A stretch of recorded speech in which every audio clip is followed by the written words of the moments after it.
Hey, what's up, everybody? Welcome to Stage Side Podcast. Today's guest is Casey Cavaliere from the Wonder Years Band. How you doing, Casey? I'm doing great, man. Thanks. Yeah. Funny. I love that the handle still has band on it.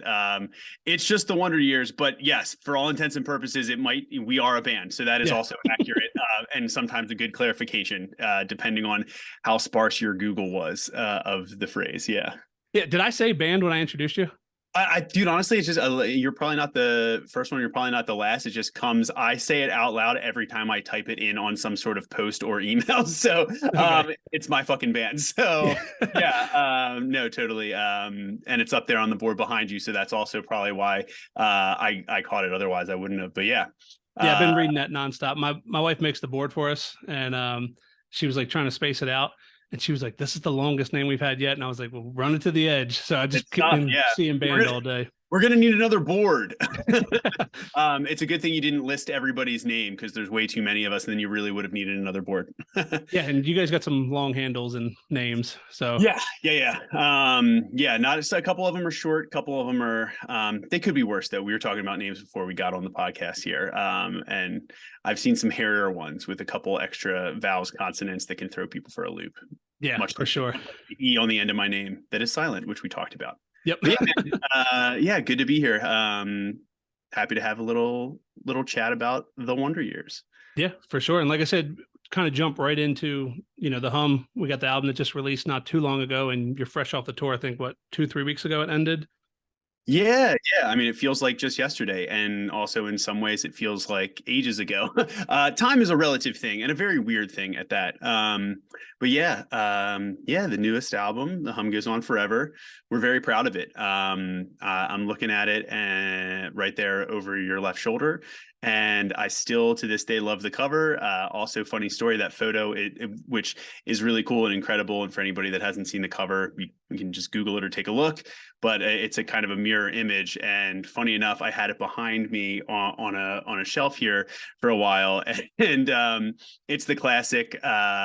And there are a few albums that do this, and this was like kind of intentionally so, obviously from an artistic standpoint. But I realized that I even had a bunch of them when we got all our variant presses back initially before it dropped. That I had it sitting upside down on a shelf, and I didn't. I was like, oh man, you're totally right. And my singer or our manager caught it, and I was like, not that it matters, but like, damn, it got me. And we sat there having the conversations about the artwork too. And so I kind of love that in its own way. But yeah, that is the newest, technically the seventh studio album that the band has put out, which is pretty wild. Yeah. How was the response as far as the tour? One being gone for so long with all the shows being shut down and everything, but for the first tour cycle of an album, how was this different from any of the previous releases? It's interesting with each release we put out. We are what I guess I'll say of a very humble nature, in the sense that with all the success and support that we've seen over pretty much the last 2 decades, every time we put out a record, or even every time we go on tour, you look at the numbers, there's projections, and you still are just like, but like, really, it feels too good to be true. Like this, are we sure that like everybody probably stopped caring after this, right? And suffice it to say, with this record, that couldn't have been further from the case, both in the response leading up to the release of the record, and then yes, with the tour that we just did. We just made a full US round, playing a lot of songs off this new record, which is, we get it, admittedly, a somewhat bold and sometimes ambitious decision to make as a band, that's had some years and tours under their belts. It's not just people coming out. Well, sometimes there are, but it's typically not a lot of people coming out seeing the band for the first time. And so to play a lot of a new album off of, maybe something that they're not yet familiar with, can be a little jarring sometimes. But the response that we got back from playing all of these new songs was so so gratifying and so, I mean, it felt like it brought us and everybody that's been supporting us and listening to us together on an even deeper level, truly, than anything we've experienced with any albums in the past, honestly. So it was amazing. I mean, the whole tour was pretty much sold out top to bottom. Had a great run with the lovely lads in Hot Mulligan, who are having a lovely moment and ascension as well.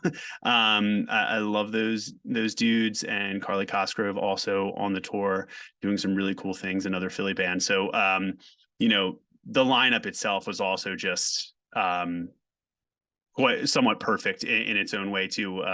For us, a band having done a lot of tours, you know, you don't always, you like it, you like playing, but there's different dynamics with different groups of people, and this one was really good. So the combination of that and the reception of the record was magnificent. And honestly, this the one thing that you asked how this was different.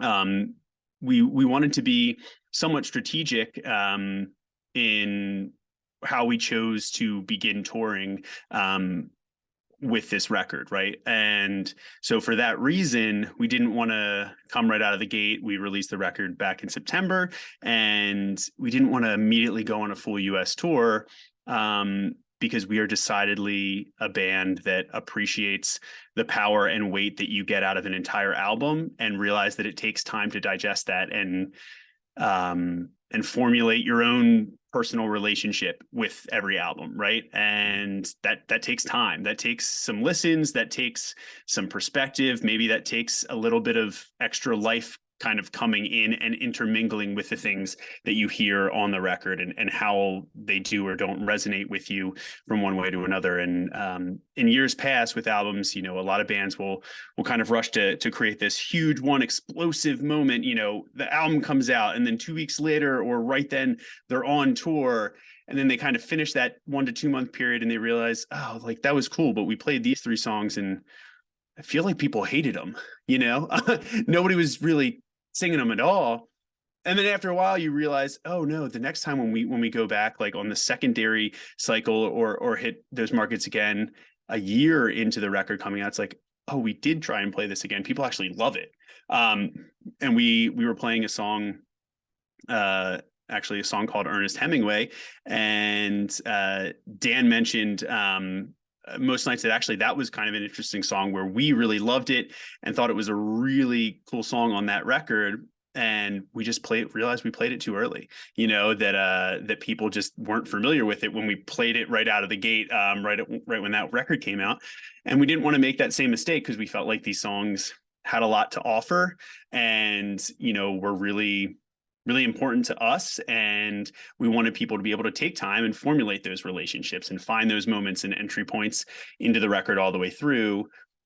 And I think it had a pretty big impact in that, you know, by the time we got there to those cities in the US and played, I think like 7 new songs or something, so maybe 8 even. Okay. Off the record, don't quote me on that, but it was a good chunk. It was at least 6 or 7 new tracks off. It felt like it felt like the crowds were louder. They had moments that felt like, you know, the same way that they might be reacting to some of the older back catalog and previous records, that it was almost the same conviction, if not more so, an outpouring, because it was, you know, much more timely. And some of the tracks definitely relate to where we, and I think everybody, but our singer Dan also was, you know, emotionally, physically, you know, throughout the pandemic. So yeah, so I think that's probably what maybe, if anything, changed by our own hand. But it seemed to work out really well, and I'm glad we made that decision. Good. And that, yeah, like you mentioned, so it came out in September, so it hasn't even been a full year. But for some reason, this one feels like it's been out for years, at least for me. Again, you know, I'm sure it feels like that for you with the writing process and everything, but I don't know what it is. We get, you know, like songs about death, we get kind of like a new sound and new outlook from the Wonder Years, but then like Old Friends Like Lost Teeth has like all the hints of classic Wonder Years with all the different vocal layers and, you know, the yells in the background and everything like that. So we get all these different aspects of new and old. So I feel like but it's, again, it stands out from the rest of the catalog, but in a way it fit right in where it was almost like instant nostalgia as well. And part of that could have also been, just from, again, like you were saying, with Dan writing through the pandemic and things everybody can relate to. I think more people than ever grew out their hair that didn't think they would. Right. Yep. Yeah, me, if I go like 2, 3 weeks out of haircut, I'm ready to shave my head off. Like, I can't Yep. stand it. The Yep. pandemic, I didn't cut my hair for like 15 months. I was just like, same thing. Who gives a shit? Like, I'm not Right. going into work, whatever. So I think it was like getting through that and then just kind of, again, sitting with that album for so long and not seeing it on a tour right away. And, the Sister Cities was what, 2018. So Yeah. 4 full years between the releases. So it was kind of like binging it and then like maybe take a few days off and then binge it again. And I don't know, it just fit right in. Yeah. Well, it's nice to hear you say that, actually, especially for the fact that I will tell you, you know, with this approach, this aim to this album and the way we went about making it. And with every album, there's a little bit of a different goal, but you never really know where you're going to end up. But what we found out through, the previous records that we've made is, regardless of what twists and turns we actually take, where we always end up is in some way decidedly a Wonder Years record. And with this record specifically, instead of, saying we want to push this wall out, we want to play with like heavier dynamics, we want to play with a little bit more, ambience and effect driven stuff. Sometimes there will be those kind of goals where we want to evolve as a band and, pull in certain individual evolutions as musicians, and as our tastes just naturally evolve as music fans, right? So there's always that kind of ongoing current. But with this record, I think the one difference, and what makes me happy to hear you say something like that, is that when we sat down, we said, what does it mean to make a Wonder Years record? And that was what we tried to do, and I think to hear you say things like that, where it sounds new and exciting, but also familiar instantly at the same time, I think that, at least to my ear, says that we may have executed that in a way for fans that are familiar with the band to respond like that to the songs and the album as a whole. So that was kind of us unpacking, like, hey, what do we do? What are the things that we lean into? And what are the things that, instead of trying to go against the grain to force ourselves just to make something different for the sake of being different than ourselves, to say, what are our strengths? What do we do? What happens when we try to do this? And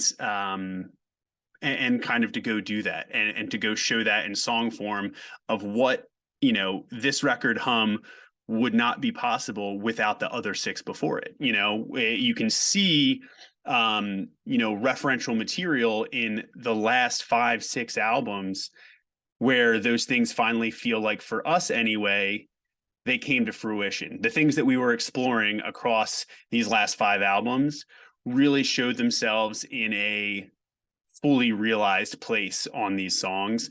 And that's kind of what we were hoping to go for, and trying to execute, instead of, we never want to make a record just for the sake of making a record. We're a very driven band. We always have a goal in mind, and we always want to make sure that something has some sort of lasting value to it and fits into our catalog as a band, and more importantly, the catalog of our listeners and of people that have been listening for a really long time and invested a lot of time with us. So that's what we wanted to do. And I think, to hear you say stuff like that, where, it's like, that is in a way how we felt as well, playing the songs and writing them. And that was our guide, where we knew that we were there with this song if it felt like, this feels honest, this feels like us, but it also has this like quite different impact from song to song, depending on it, where it still doesn't feel stale, right? So that was the goal, and I feel good about where we landed with the album, for sure.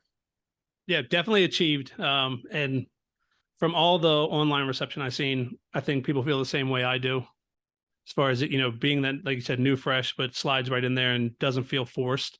With that being said, over the course of how long, and if you mentioned the documentary, forgive me, I haven't watched a YouTube documentary on it yet, but over the course of how long did it take to write this record? And is that much longer or much shorter than any previous releases? Well, I would recommend that you or anybody that's curious do take a look at that documentary. Yeah, it's about 45 minutes long, but it really does a good job of encapsulating the whole span of it, honestly, of what it was like attempting to write mid-pandemic, of things that we were referencing and the influences all throughout our career and how they landed in this time and space on the record, and some of the new places that that we went and explored, both in the tracking and writing phase of it. It's always tough to say, because I think what's interesting is how do you start quantifying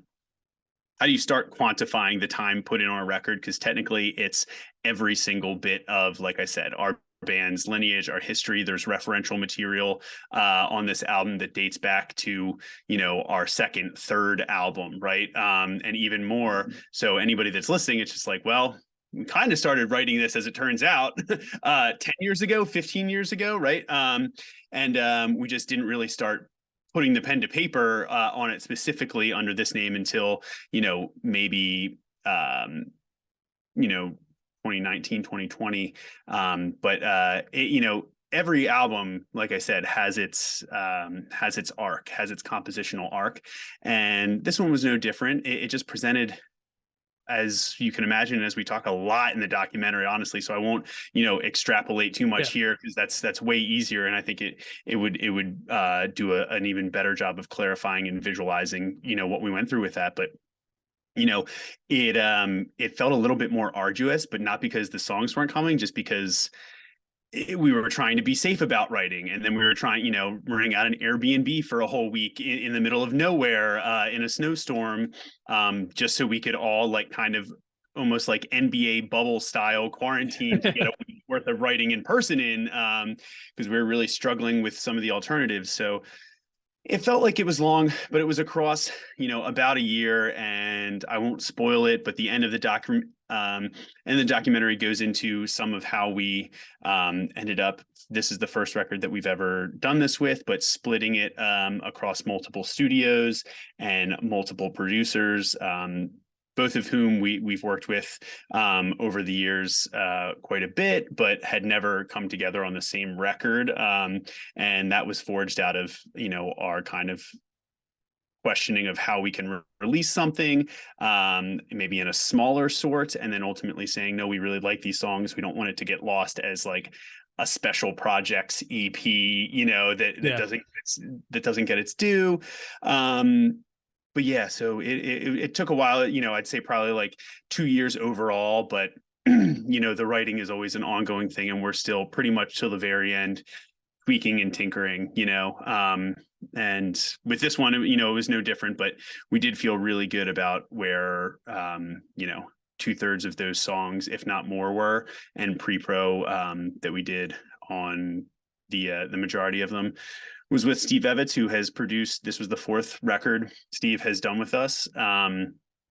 There's a reason that we went back to that, because I think he, more than anybody, has seen the journey of us all individually and collectively as a band. So we know that he gets that, and the dynamic is great, and has also evolved as well, to where I think he can lean on us, myself, some of the other members that, over the years have become much more heavy-handed with the instrumentation and production side of things. So there's an extension of trust that allowed us to bring in some friends too, on the record, that actually helped us feel like we finally.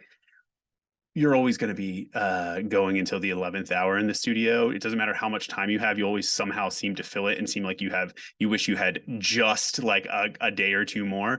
But this one was, I think, the closest that we got, honestly, to saying, hey, we're done. Great.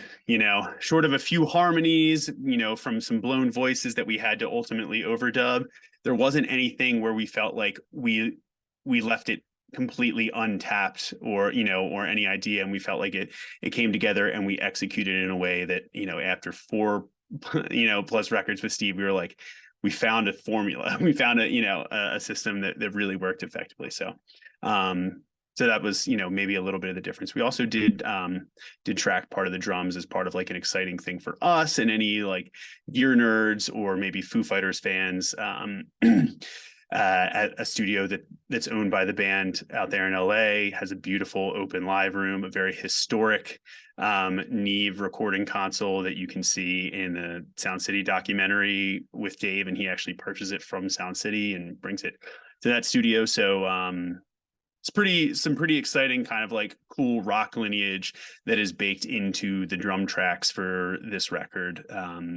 That was fun for us to kind of put those things together, drums, bass in a new space, right? A new environment that, especially this long into the band, it's nice, even if it's like there's less and less places for us to tour that we haven't, at least been or touched down on once before in the past. So anytime we get to do that and break some new ground, it's really exciting creatively for us and fulfilling as people. So that was also a nice little addition to this process.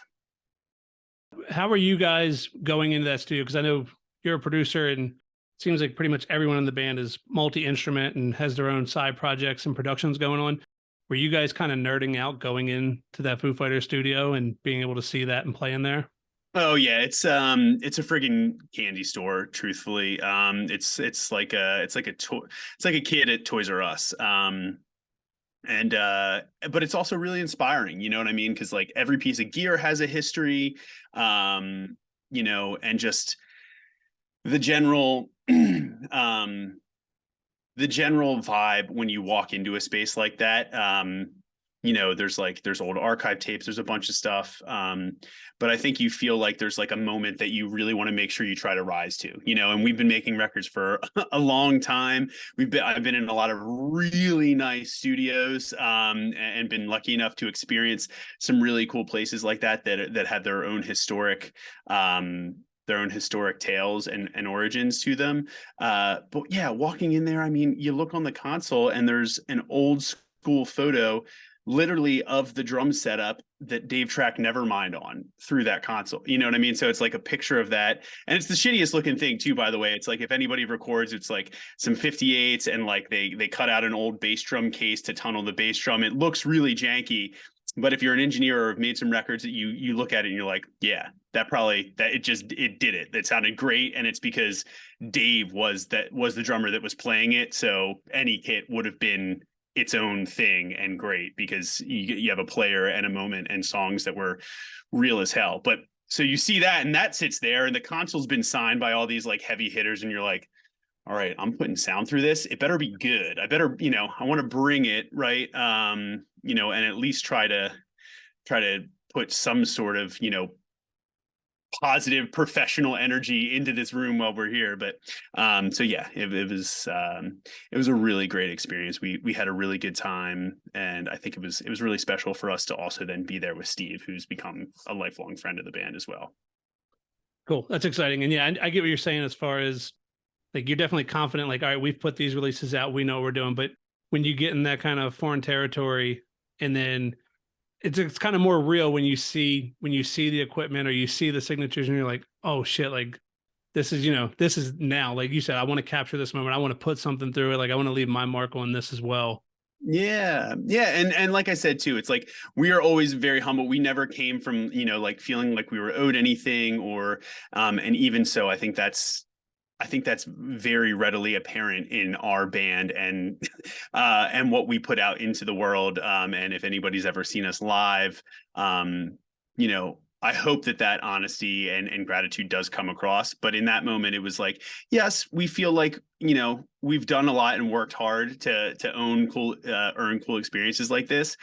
But it still doesn't kind of, and luckily I fear the day that I ever lose this, but there's still always just a little flash of, holy shit, this is wild, of like 15-year-old me would freak out right now, but we've kind of edged up to it over time. So it's a little less jarring, but I love those moments. And luckily I'm in a band that almost 20 years later still has those moments, which is really cool. Yeah. You guys have been at it for a long time, and it definitely translates live. Like you were saying, I've seen you guys. So I've seen you multiple times, but I seen you guys on March 10th in Salt Lake, Yeah. 2020, the day before, Oh wow. like, the Yes. day before Tom Hanks and Rudy Gobert and everybody. Mhm. And you guys actually started that off with the Burst and Decay set and Yeah. then went into the regular full band set.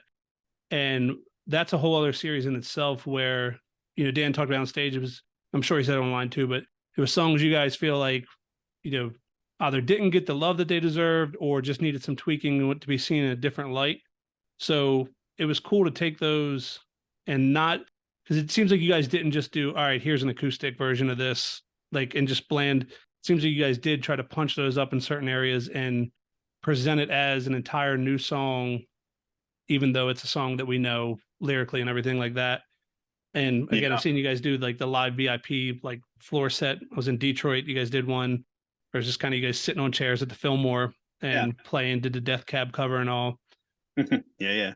I guess I wanted to ask, so because I know when you're not touring, you're doing all production work in the studio in New Jersey, correct? So actually, about a year and a half ago, I moved down to Atlanta. So Okay. I live outside Atlanta now, but I'm always back and forth, obviously, because the band's still based in Philadelphia, and my studio is still there as well, along with most of my gear. So I still visit it pretty regularly, and still do projects out of the studio in there when the timing calls for it, or the location is convenient. But for the meantime, I do any production and things either remotely or based down in Atlanta. So I kind of jump around a little bit, but I still have True Level Studio, which is in Blackwood, New Jersey.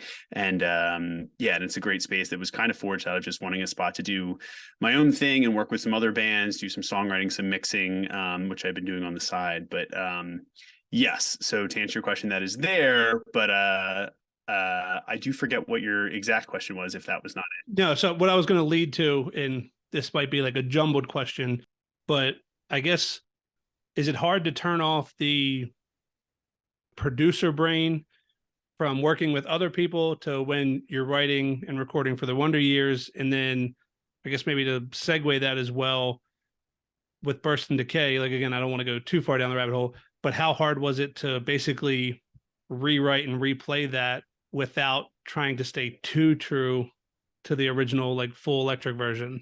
So I Yeah. guess two-part question there. Yeah, so that's a great part. That's a great question. I'll start with the latter of those two parts. So re-envisioning those from an acoustic context, right? And it's actually really interesting. I'm going to pull up some notes that I have here, that is from an upcoming episode of the Record Process that will probably come out in a couple weeks. So I don't know when this will come out, but either way, and I was just thinking about it and ruminating on an interview that I had with an artist that goes by the name of Field Medic. His name's Kevin Sullivan, incredibly brilliant songwriter. And we were kind of talking about his process and how he doesn't, for that record, he didn't really write anything down, right? That he just kind of like almost stream of consciousness, what he has called like kind of his like freestyle, mixtape kind of thing, like full-time freestyle, like just let it come out, right? And it's a really interesting thing because what happens there, I think, is that you have this unfiltered microscope that you're putting over an idea where the listener is hearing it, and what they are getting is almost that idea at its exact moment of conception, which is really powerful sometimes, because when it comes to you, often it's, it has so much potential, and there's almost this like understood context to it without trying to say it or explain it in that moment. But sometimes, not always, you can lose a little bit of the character and the weight. It can get like a little diluted or buried by how you choose to capture it or ultimately present it, right? And that's not to say that that has happened or that we felt that happen with some songs, but there have always been some songs where we knew that the underlying core of the song, the instrumentation, the parts were really great. We just maybe thought that like, hey, the final version never told the whole story, almost, if that makes sense, because of how it was presented, right? Maybe it's like this lyric was incredible, but it was too loud and it kind of didn't have its like shine, or there was some really cool instrumental arrangement and chordal stuff happening, but under heavy distortion, maybe it just, you didn't get the full depth of it, right? So for us, going back was us being able to take a look at those and say, hey, what do we think maybe didn't come out? What do we think we get a chance to re-highlight, and kind of flip the coin on it, and realizing that a lot of these songs have a very deep connection in their original form, and realizing that, again, just like any band, you've got to realize the art you're making is not going to be for everyone. And in this case, we're like, hey, it's going to be okay if you don't love the acoustic version of this song more than that. But we think that there's might be a little bit of value in at least hearing what it might sound like from the same band that wrote it and recorded it originally, as opposed to just, someone else doing their interpretation of it. This was kind of our retake on it. And it's a really interesting exercise for us to do, and I think a cool opportunity for you to maybe get out of the way of some of that like stuff that can get lost in the translation of doing a full band production, right? Or having the outset to be, hey, we want to build this all up and have it feel like immense and huge and loud. What happens when you flip the script with these songs, and choosing the ones to do that with, right? For very distinct reasons. And I love it. And it's a project that that has, I think, brought a lot more clarity to us about our band and about our songwriting, which is really cool. And ultimately, it's, I think, another piece in the collection that is really meaningful and gives people a chance to enjoy songs in a very different context. You saw the show, it's like, it's a very different energy. Yeah. That set for the first set, obviously speaking, but that's a cool thing too, where we wanted to say, hey, we think the songwriting that we're doing has depth and the stories have depth.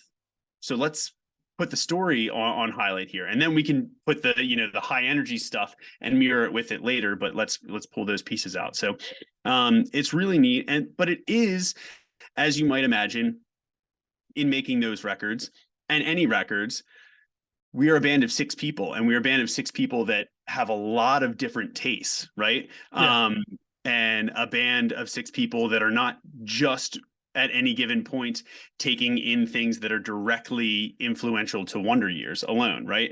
It's ever changing and ever growing, and with that, the collection of what the Wonder Years filter is and creates when you put an idea in it slowly changes over time too.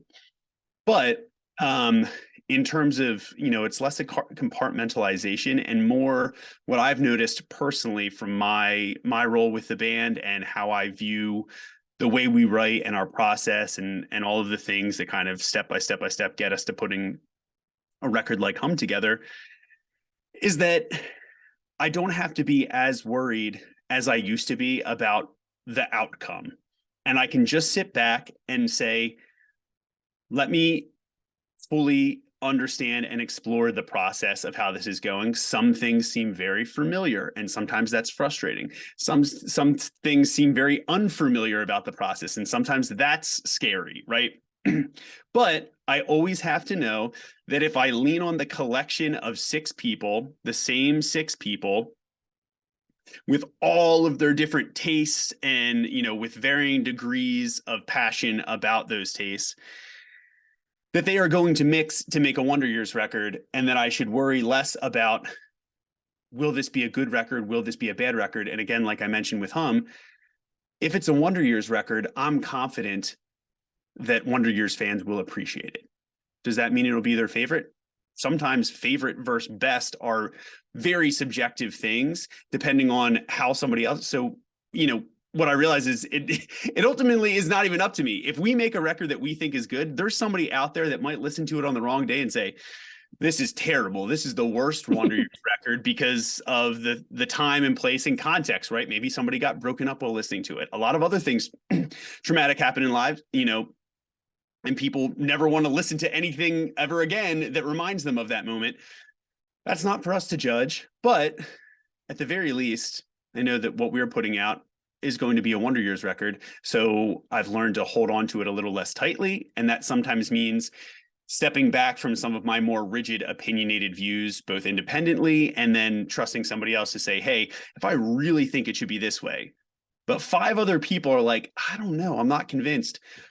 That's okay to let it go. That's okay to, like, you don't have to die on that hill. And we all, I see it, everybody does that kind of, like, you know, let me put it this way, speaking politics for a moment, which you're obviously never supposed to do, but who cares? Um, the old saying goes, democracy is the worst form of government, but it's the best one we have to date, right? It's kind of like that too in terms of creating and writing as a band, right? Just because it works for us does not mean it's an easy process, right? But I think at this point in our career, we know that that's what it takes to make a Wonder Years record. And if we started trying to find shortcuts and shorthands, I'm not sure it would come out the same way, So every time we get in there and get in the arena, we know we might get beat up a little bit, but you know what I mean? Like, but that's okay because we're doing that to put something out into the world that we know can only be fashioned in that way. It's kind of like not tooting our own horn and calling us master craftsmen, right? But it's like somebody that's like, hey, this guy spends, how many hours, days, months, years shaping this perfect statue by hand, and if somebody comes in and says, yeah, I have a machine that can do that in about 5 minutes. Is it going to be the same thing? Certainly not to that guy. And maybe somebody else might not fully know the difference, but there might be a little context there that's lost. And I think we are believers in that phenomenon as well, that like, it's the choices in that like labor of love, one at a time and slowly and methodically, that really makes the difference. Because even if someone for some reason can't pick up on that in a very distinct point in the music, it's so completely throughout everything we do with our band and our career. So that's more important to us, I think. And to your point, I think that plays through and everything. I'm a little biased, so I'm from Baltimore, so not far from you guys, and Yeah. I'm around the same age as everybody. So it's kind of almost, especially lyrically, from all the releases, it's kind of like different things I've went through, within give or take 1 or 2 years each way. That kind of like, I'm like, oh, I can really relate to this, or I can tie to this.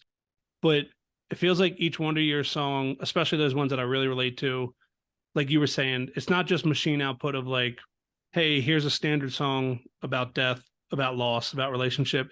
It's, especially lyrically, you guys get super detailed and specific, but at the same time, there are still those general overarching, I don't want to say generalizations, but similarities that people can tie to it. Yeah. So it feels, you can put it up against any other song about breakup or having kids or getting married or whatever.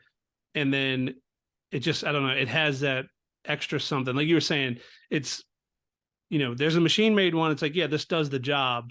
But this one that was made by hand, it just has something intangible that just does the job better or makes you feel a certain way when doing the job. So I think that definitely shows through in the final releases that you guys put out. Yeah, I mean, and maybe it's all a mindset, right? But at the same time, I think mindset is really important because that's what keeps you waking up and keeps you trying to be better and trying to create and trying to make something meaningful, if everything just gets outsourced, automated, right? Like we're in the era of AI. That's what everybody on podcasts and blogs wants to talk about right now, right? It's like, I mean, I definitely don't think it's like if anybody's used ChatGPT, right? And like tried to write your podcast notes, do they come out exactly the same? No. And I think ultimately what makes your podcast different than the next podcast, different than the next, is a little bit of that signature tone, even if it's imperfect, right? The imperfections, like the Kinsuki stuff. That album, Death Cab, not making my top 3 Death Cab albums, but the idea and the turn of phrase, which is basically taking broken porcelain and gluing it back together with flecks of gold to actually emphasize the cracks and the imperfections, because that's what gives it character and meaning and sets it apart, instead of like a perfectly pristine, unbroken vase that looks exactly like 50 others, right? So it doesn't crack in the same way, and I love that idea. I'm sure you two can share this. Some of my favorite records from the last 20, 30 years, the parts that I remember are the parts that are maybe like little fuck ups or that are weird, that are something that not in a million years could that person have gone back and tried to do that again and done it the same way. I'll give you actually a perfect example. We talked about Burst and Decay. The intro that we produced with our good buddy Ace Enders for the Washington Square Park reimagination on that that is actually a fretting out noise on the acoustic when I was just playing around with the scratch track when we were finding a tempo map to it, playing that finger picking part. And I don't forget what I did, or like I bumped into something or just, flubbed a note, and it just made this like kind of like caught a fret weird and flared. And then we went back and isolated it, and it just had this weird sound, and we clipped it, reversed it, and that became the thing that we actually built the inverse loop thing out of, that became the underlying bed of it. So if I didn't make that mistake, that whole thing sounds fucking different, right? And if we didn't capture it, and then instead of being like, oh, that sucks, delete that immediately, right? Then you don't have that kind of creative fodder that sparked an idea, that sparked a sound that said, how do we reuse this? And I do that. It's actually my favorite thing to do in productions and mixes when I'm working with other bands, is to take their scratch tracks and objectively say, what do I really like about their scratch track that's going on here? And just be like, and they're like, well, no, let me re-record it. I'm like, it doesn't matter. It's like, I love this little weird vocal thing. Let me just clip that, fuck it up, and stretch it out, and it'll be this cool moment, this little ear candy thing. That's you. It's just, you did it. You made it happen. And why get in the way of the process? You're never going to go do that again like that. And in 10 seconds, I can pull that in, and we can have a really cool idea that would never have been there otherwise. Just maybe you already started recording this version of this song before you even knew it. It's like that's okay. And so that's a little example too of how sometimes those imperfections, I think, are human, and you're not going to get that out of a MIDI guitar. With Washington Square Park, did you catch that right away, or was that not until you were listening? Like, did it happen right away and you were like, oh, did we get that? Or was it something when you guys were going back through with Ace where it was like, hey, what was that? Pull that real quick. Oh no, it was immediate. Okay. It was a very, like I said, I'm pretty sure we weren't even tracking it yet. I'm pretty sure we were just like, kind of like, okay, let's get some sounds. Let's dial in the gain staging or whatever. And I did it, and it was like just a flub and like a weird, like resonant thing. I think I may have even been in the control room. So I plugged in, just doing scratch tracks again. So like you have the studio monitors there. So I think it might've been like the guitar fed back, like, and caused it. So yeah, and immediately we had it and went back. And then when it came time to say, hey, we kind of want some weird, like almost like computer-esque, like kind of like lo-fi thing happening under here to create this kind of like ocean current that the song can kind of exist on. We're like, well, what do we do? And it's like, well, instead of just going straight to like, pre-programmed samples or whatever. And again, this is what I think a lot of really incredible producers are great at, which is like the kind of sound design extrapolation of like, I can make anything be what I need it to be if I know how to do it, and it can create a really unique result. And that's what we did. And we kind of took that and built it out. And like 15 minutes later, Ace, hits play, and we're like, yeah. And the idea was kind of born and was kind of there. And I don't think, if we had like similar, just like pulled up a MIDI sample pack, it wouldn't have done it, but it's the same guitar that then is also ironically in that. So maybe, it's just me grasping at straws because I love when things come together serendipitously like that. Or maybe it has something to do with why that actually fits in and feels natural to the song in its own way, and why we were like, yeah, no, that works now. Everything else that we thought about trying on the demos wasn't really there, So that's a cool little Burst and Decay tidbit. But yeah, it's fun to do that stuff, and I think that's a cool moment that made something happen with a song that's that old, right? Yeah. And keeps things fun for us too. Classic Bob Ross happy accident. Or what is it? There are no accidents, happy mistakes, however he said it. That's it. Yep. So, well, yeah. One other question before we get into the playlist picks, and this is, I guess, kind of just a teaser for me and everyone else. Is Burst and Decay a series that we can expect to go on as the Wonder Years grows? Ooh, I'll never tell. Okay. But I did just say that we really enjoy doing it, and we have just put out an entire new record of material.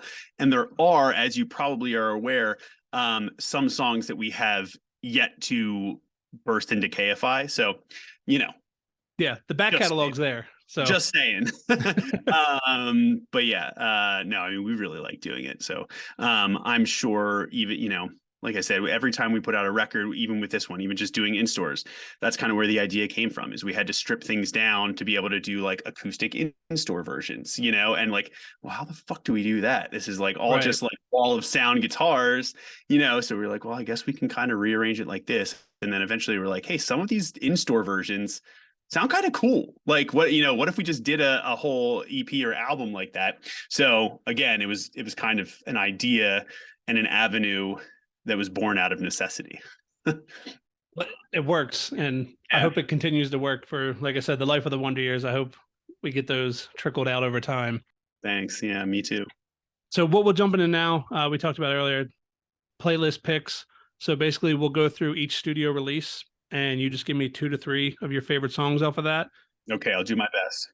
Whatever reason you want, whether it's your favorite to play live, your favorite, from the writing process, or just listening to, like, as an actual listener and not trying to, pick it apart from the writing standpoint, just 2 or 3 of your favorite. So we'll start with Upsides. Ooh, okay, hold on. I'm gonna pull up the track listing here so I can get a visual on it, just so I don't leave any out. Oh yeah. Um, yeah. Oh, here we go. Let's see. Oh, this is tough. I mean, having just done all of them, this and Suburbia back to back, you'd think I'd be better about it, and really know. But you know, we've done so much. I really like actually how Hey Thanks came together. Playing it was very was fun. Just because it adds this extra side of us that I think at that time as a band, it was really important for us to somehow add. So the fact that like that song and then a song like Hostels and Brothels are on the same album, like four tracks apart, is both really awesome, but then also in its own way decidedly Wonder Years as I look back on it in hindsight. So I love Hey Thanks, but also I mentioned Washington Square Park, if for no other reason then just never in my life did I think I would write some sort of riff that then in an international capacity would have crowds in Europe that just sing the entire riff at you. Specifically that one, it always felt like an odd choice, but it has had our band crack up multiple times to the point of us almost stopping to play, be like, oh my God. We're like, so much so that we would start just like, I would stop playing it and just like let them do the hits and just have the whole crowd singing the riff. I'm like, this is so dumb, but so great. So probably that one too, because that has a lot of really nice memories for me. And I just love playing the song. Gotta shred, and speaking of shred, great segue to Suburbia. I have always loved playing My Life as a Pigeon. I don't know why, it's so fun. Nick and I have a lot of fun. There's some like really cool kind of just like simple but fast pentatonic riffs. I don't know. I just love playing it. I love the bridge. It's such a cool high energy song, and I had amazing time playing that when we did that album all the way through. And Not then, because I was gonna say, not because you mentioned it, that is one of my favorite on the album. That was oh, one of the first ones that jumped out to me. So that's awesome. Yeah, and I've always really liked that, and that was cool. And then I do love. I mean, no, honestly, I'm not going to say the closers because it feels kind of like a cop out, even though I do really love And Now I'm Nothing as well, and that was fun to play. So I think my pick for that would be My Life as a Pigeon. And I will also say Hoodie Weather, but the Burst and Decay version, because you didn't see that coming.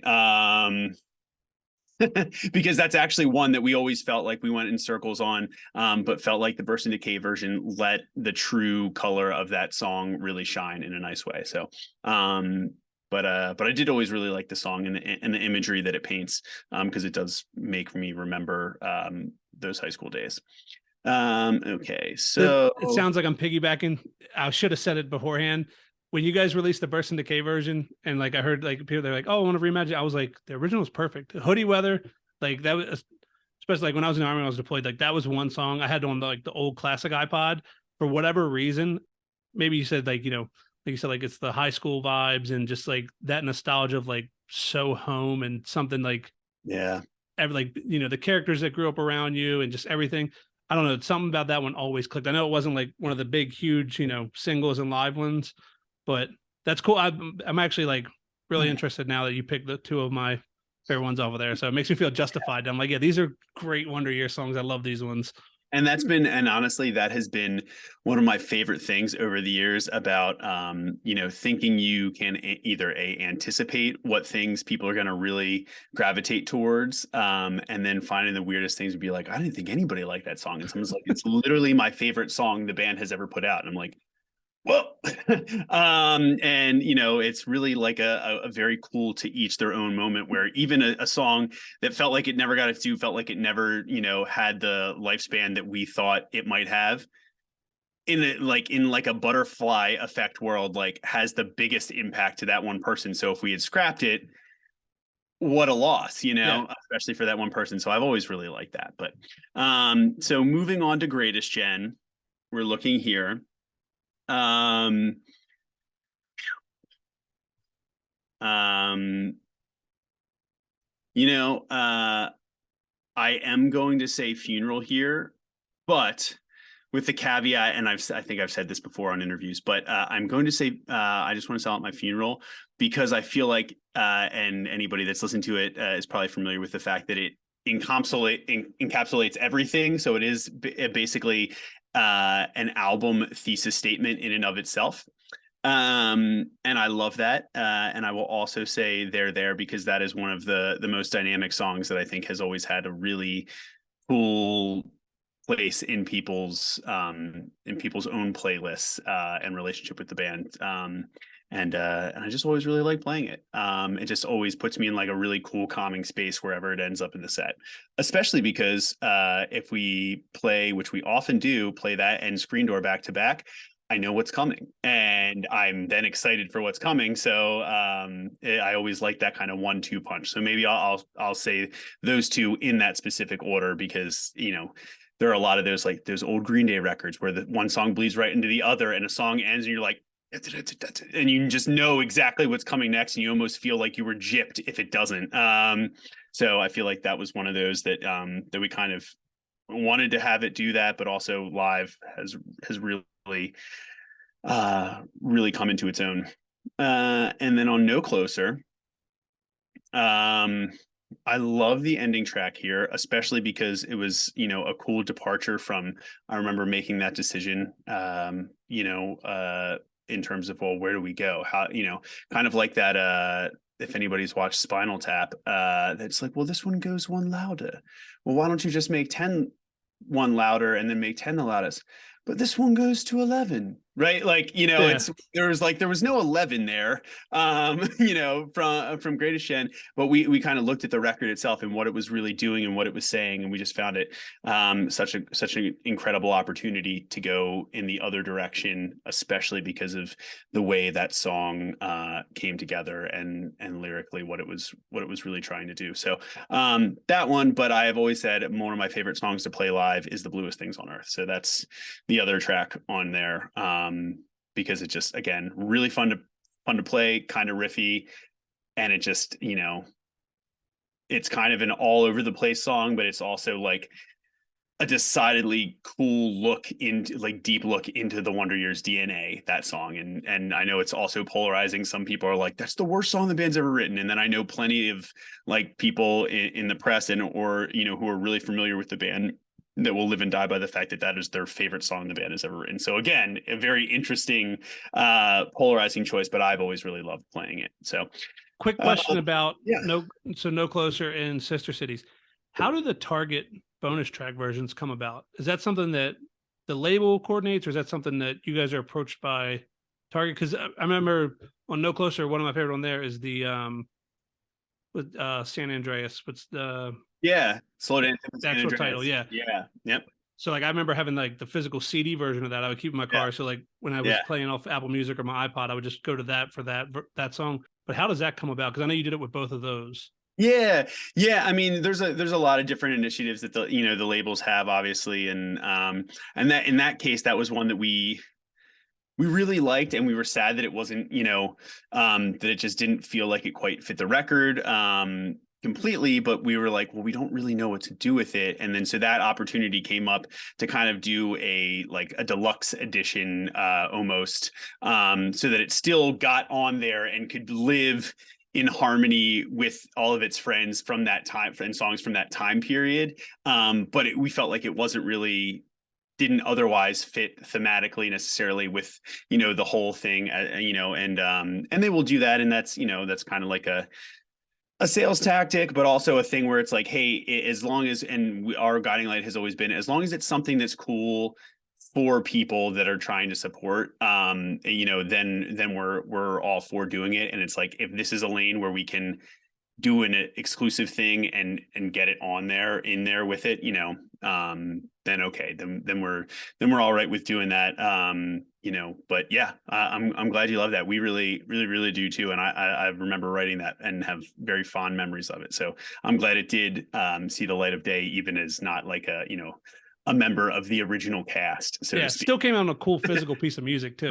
Right, exactly. So and then Sister Cities, um I okay. So we've also done The Ghost of Right Now in a really cool acoustic fingerpicky iteration version. But I've always really loved that song on this record. And I don't know why, but I think it's also one of those that I went back and did like the full finger picking, like pseudo Kinsella-esque arrangement of that to try and like work the counter melodies and everything into it. And it made me love that song twice as much personally, but I think like we all, and every time we did that version of it and played that version as a band, it was just like, man, it had that exact effect that we were looking for, but on me personally, where I just loved playing it.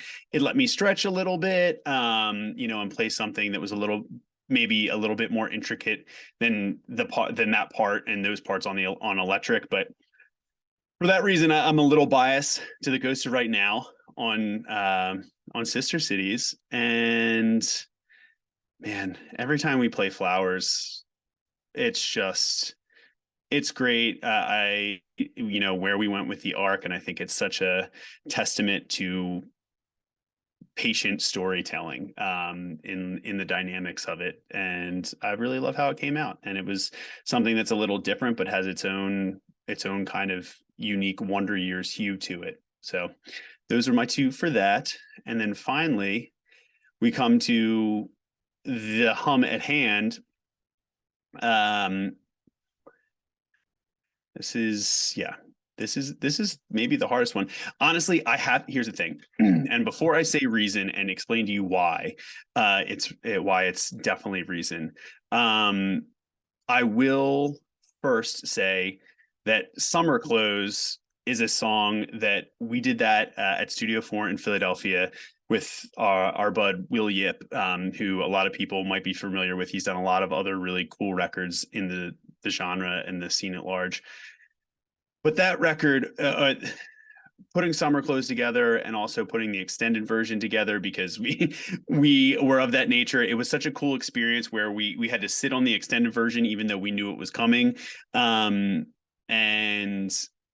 just I remember having these like almost chill moment, like getting chills while we were playing it in the studio, just starting to track it live all together and doing scratches and just being like, this is it. Like, this is again something where we have unlocked a new tape in Tony Hawk's Pro Skater of our of our own level, right? And in a great way, where I was like, it's so good. It's also, it does the nostalgia thing for anybody that lives in Philadelphia, which we all have for our entire lives.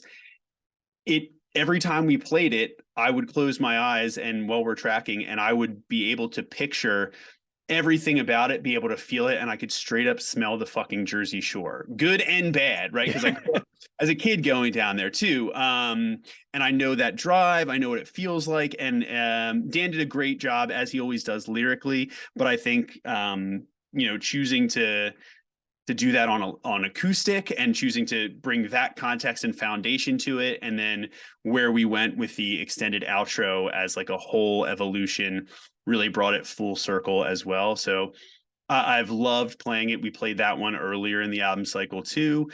And then the final track, You're the Reason I Don't Want the World to End.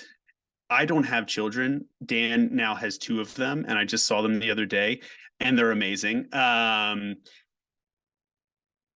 when I listen to the final version of this song, there is a hope in there that I think is something that has been an undercurrent and a thread of commonality through our band always. No matter how bleak a record is, there's always this little glimmer poking through. And this felt like, not to say that we are in any way done as a band or something, but this felt like, again, we put such a perfect pin in that, because I will tell you, everybody that I shared that with before the record officially came out, and myself too, where I would listen back to that, the final mix on that, and I would be like, this is as powerful. Like I feel like I have kids. I feel like I know what that is to be like, and again, we are all like very much uncles to his kids in our, in our own way, and have plenty of other family and in our lives and friends that have a lot of kids. But there was a moment where I think we captured it, and with what playing that and trying to meet that moment and the weight of what he put down there lyrically was really special. It was a challenge. It was also something that you can't stop until it's 100% right. And when we listen back to it, there is no greater feeling of fulfillment when you can feel that and feel that way and be like, holy shit, I can't believe we did that, and like I said, there's still this kind of awe-inspiring current that goes throughout us. We're just like, really, we're doing this? Really? People still care that much? What the hell? And in that moment, I was like, wow, the fact that I still get to wake up every day and make stuff that, that makes me feel that fulfilled and that excited to put it out and show other people. I was like, wait, I gotta fucking wait like 8 months for people to like, Yeah. damn it. And so I remember specifically with that one, hearing that. Yeah. But, so yeah, so it would be Reason. And That's a good pick. Yeah, I agree with you there. I don't have kids. Definitely got, some friends that have kids that I'm kind of like uncles to, and, my brothers and sisters have younger kids. So, but I sent that to a good buddy of mine who has 2 daughters of his own. And I was like, your dad, you have to listen to this. And he, like, a couple minutes later, he just replied back, was like, fuck.